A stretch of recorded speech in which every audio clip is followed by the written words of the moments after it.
আমরা বৈষম্য বিরোধী ছাত্র আন্দোলনের পক্ষ থেকে সুস্পষ্ট বলছি, এত রক্ত দেওয়ার পরেও যারা আওয়ামী লীগের পক্ষে অবস্থান নেবে তাদের সাথে বাংলাদেশের মানুষের কোনো সম্পর্ক নেই, থাকতে পারে না। আসসালামু আলাইকুম ভিউয়ার্স, আপনি থাম্বনেলটা প্লাস টাইটেলটা দেখে কিন্তু ভিডিওতে ক্লিক দিয়েছেন। অল্প কথাতে ভিডিওটা শেষ করে দেব, আশা রাখছি পুরো ভিডিওটা দেখবেন। এই সমন্বয়ক ভাই যে গুরুত্বপূর্ণ কিছু কথা বলল, যে বিএনপি কিন্তু একসময় টেস্ট থেকে পালিয়েছিল। হ্যাঁ, দীর্ঘ 17 বছর এইরকমই ছিল, অত্যাচার নির্যাতন করে গেছে কিন্তু হাসিনা।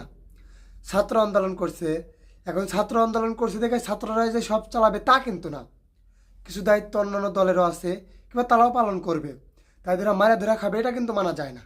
তো যাই হোক না কেন, এই বৈষম্য বিরোধী ছাত্র আন্দোলনের পর থেকে আপনি হয়তো জানেন যে একের পর এক অনেকভাবেই কিন্তু ভারত আমাদের আক্রমণ করে যাচ্ছে। যেমন আপনার চাঁপাইনবাবগঞ্জ বিলে তাকান, বর্ডার নিয়ে এক বিশাল ঝগড়া।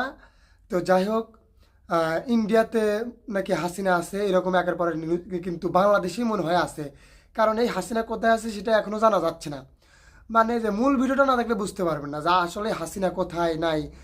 পুরো ভিডিওটা দেখাবো যে এই সমন্বয়ক ভাই কি বলল, বিএমপিদের ঠাঁই হবে না নাকি আসল ঘটনাটা কি। মানে এখানে আরেকটা কথা বলার আছে যে ডক্টর ইউনূস বলছে আগে কিন্তু সংস্কার পরে নির্বাচন।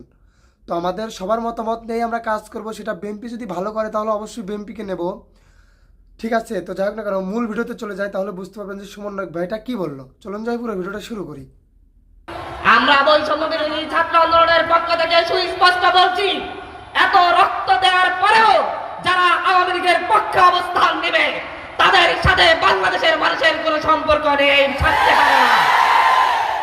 বাংলাদেশের মানুষ সেই দিল্লির এজেন্ডা আর এই দেশে বাস্তবায়ন হতে দেওয়া হবে না।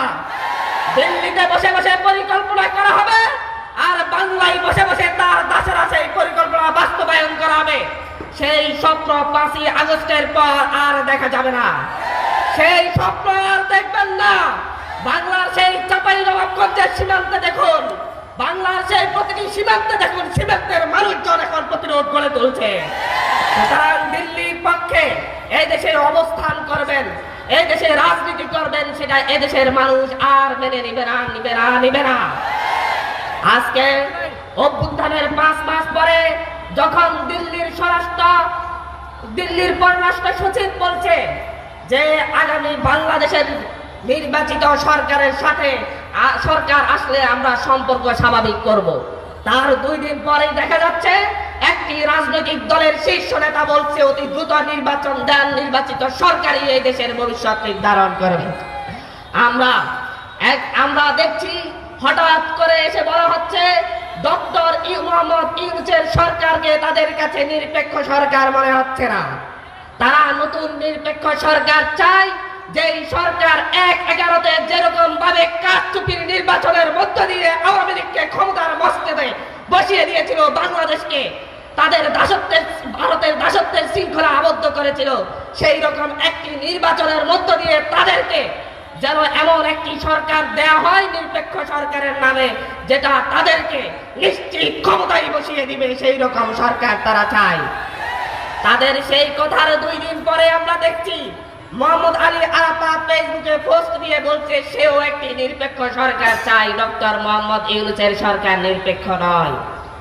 আমরা দেখছি আপনাদের ভাষার সাথে আওয়ামী লীগের ভাষা মিলে যাচ্ছে, আপনাদের লক্ষ্য উদ্দেশ্যের সাথে দিল্লির দালালদের লক্ষ্য উদ্দেশ্য মিলে যাচ্ছে।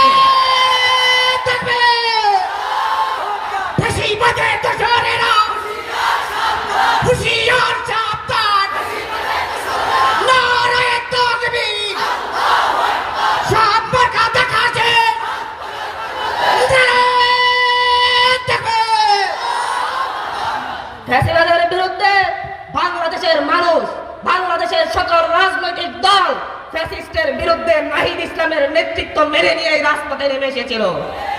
আপনাদের নেতৃত্ব যদি এদেশের মানুষ আপনাদের নেতৃত্বের উপর যদি ভরসা রাখতো, তাহলে সেই 28 অক্টোবর শেখ হাসিনা দেশ থেকে পালাতো। আপনারা সেদিন পল্টন ময়দানের সেই লক্ষ মানুষদেরকে টিয়ার গ্যাসের সামনে পেলে মঞ্চ থেকে পালিয়েছেন, এই দেশের মানুষ বলে যায়নি। কিন্তু নাহিদ ইসলামেরা, আসিফ মাহমুদরা এই দেশ থেকে পালায় নাই। তারা 3রা আগস্ট, 4টা আগস্ট, 5ই আগস্ট প্রতিটি দিন রাজপথে ছিল। তারা ডিবির অফিস থেকে এসে 1 ঘন্টার জন্য রেস্ট নেয় নাই। তারা তারপর দিন থেকে রাজপথে নেমেছিল।